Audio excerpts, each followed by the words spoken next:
Christianity has to be continually redeemed from secular history. For Jesus Christ is the human imagination. As Paul tells us in his first letter to the Corinthians, we have received not the spirit of the world, but the Spirit which is from God, that we might understand the gifts bestowed upon us by God. Now tonight we will show you one of these gifts, if you really understand who Jesus Christ is. I tell you, he is your own wonderful human imagination. That is Christ. It comes as a shock when you first hear it if you are raised in the tradition, sir, as the speaker was. I was raised in a Christian home. And naturally, like the hundreds of millions of Christians, we were taught it as secular history. A little boy who was born of a woman who knew not a man, and that his father was God.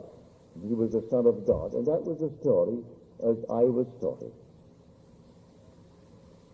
But I was searching and seeking from the time I think I can remember. I believed the story as Mother taught it to me. I did believe it.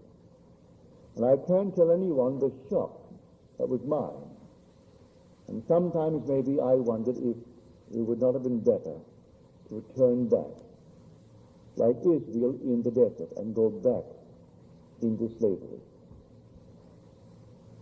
But I couldn't, any more than they could. They had to keep moving towards the promised land.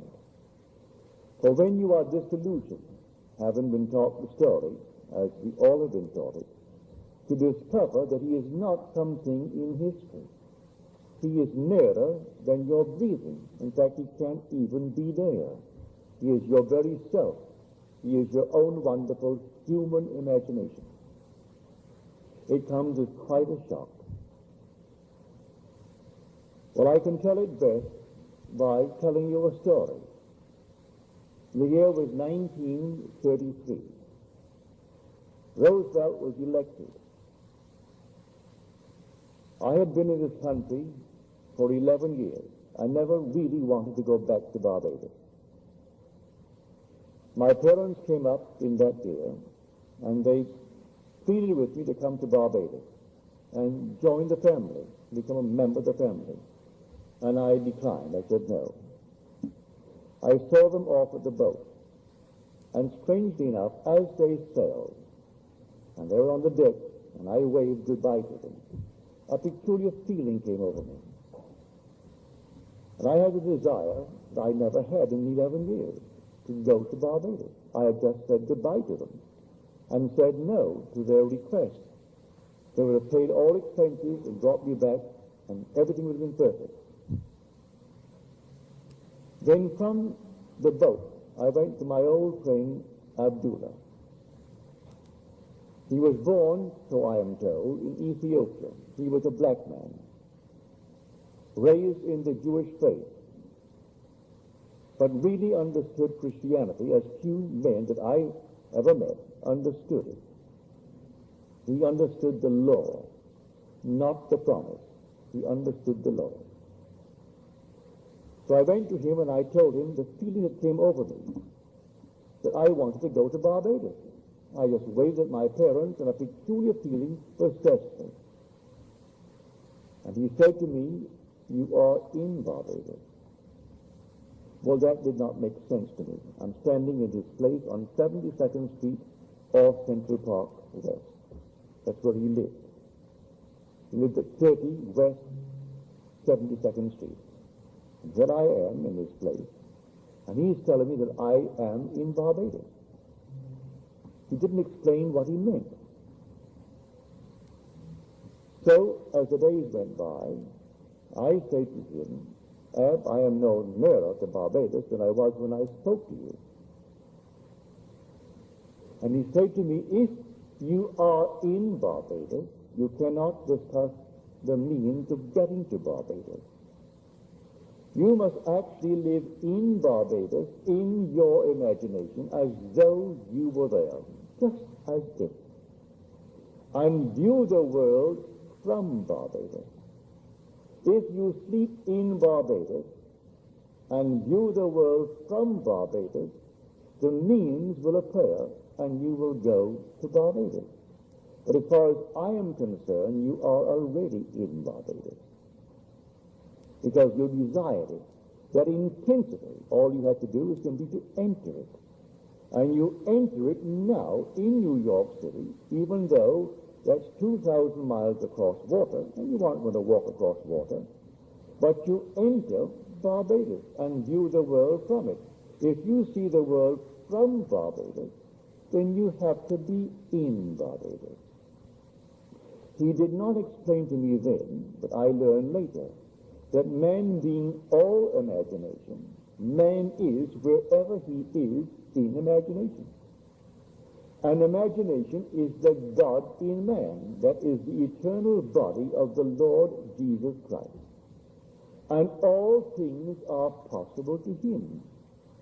And by him all things were made, and without him was not anything made that was made. That what is now proven was once only imagined. These things I did not know then. He simply talked in the overall picture. But I did my best, and I stepped mentally in Barbados, in my mother's home.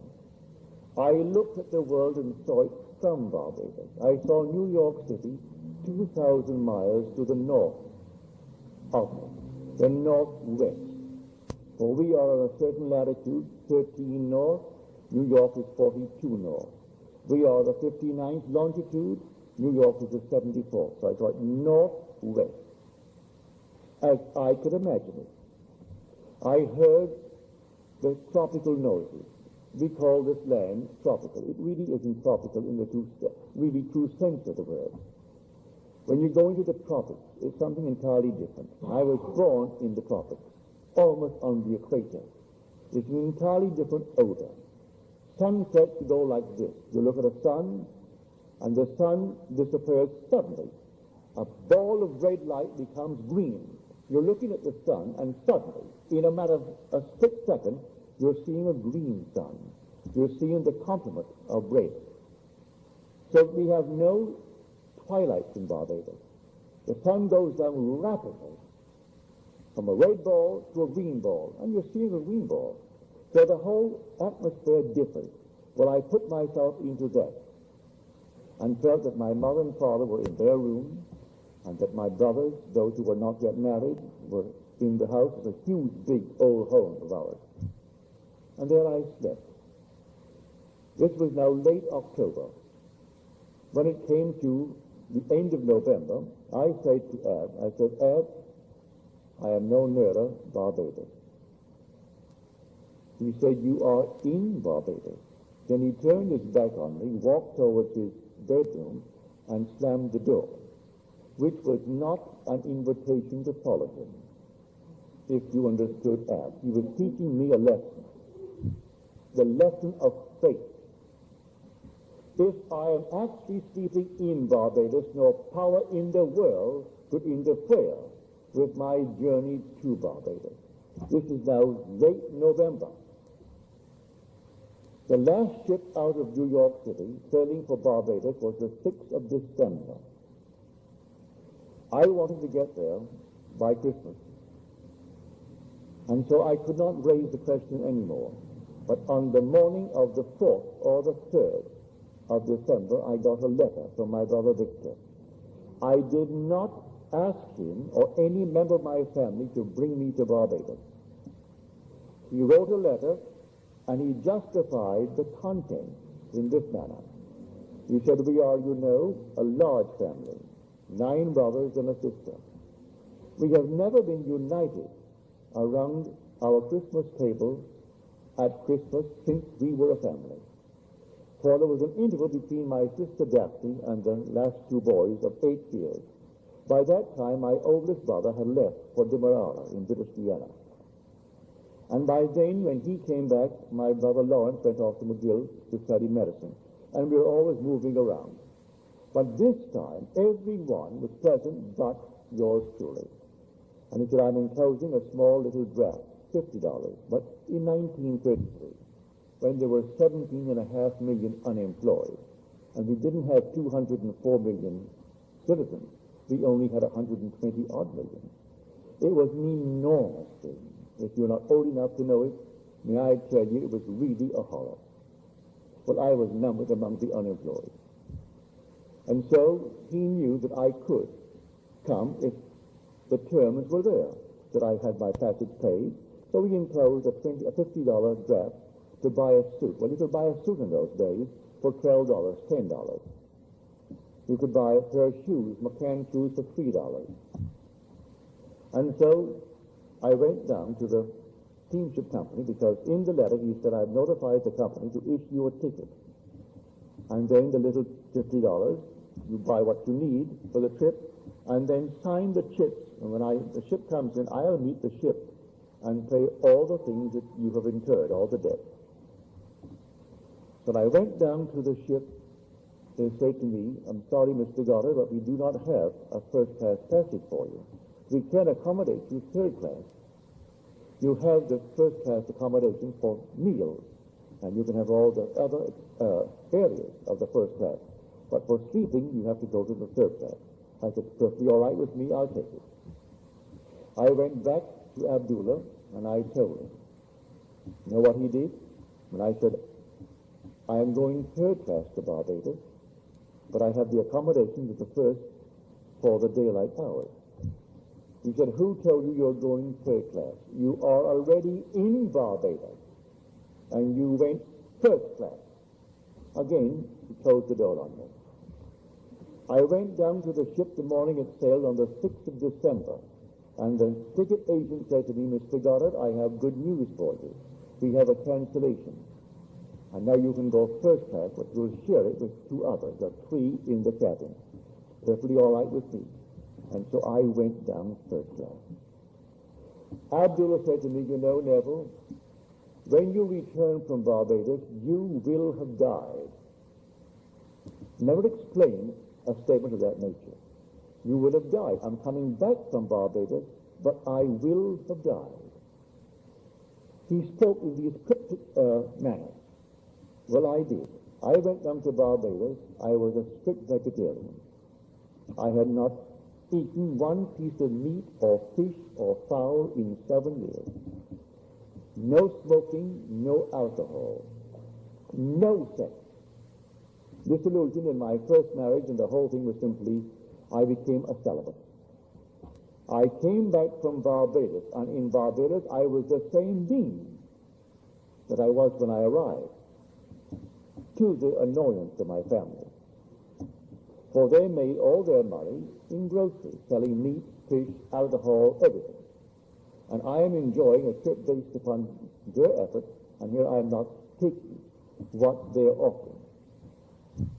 On my way north, I did everything I had not done in 7 years. He was right. I died. That state of consciousness died. That's what died. Neville is the immortal being. That is, the inner man is immortal. I was locked in a state. The state I departed from, so as far as I am concerned, I died to that state. You see, life is nothing more than a hunger. This whole vast world is a hunger. And there are unnumbered states of consciousness from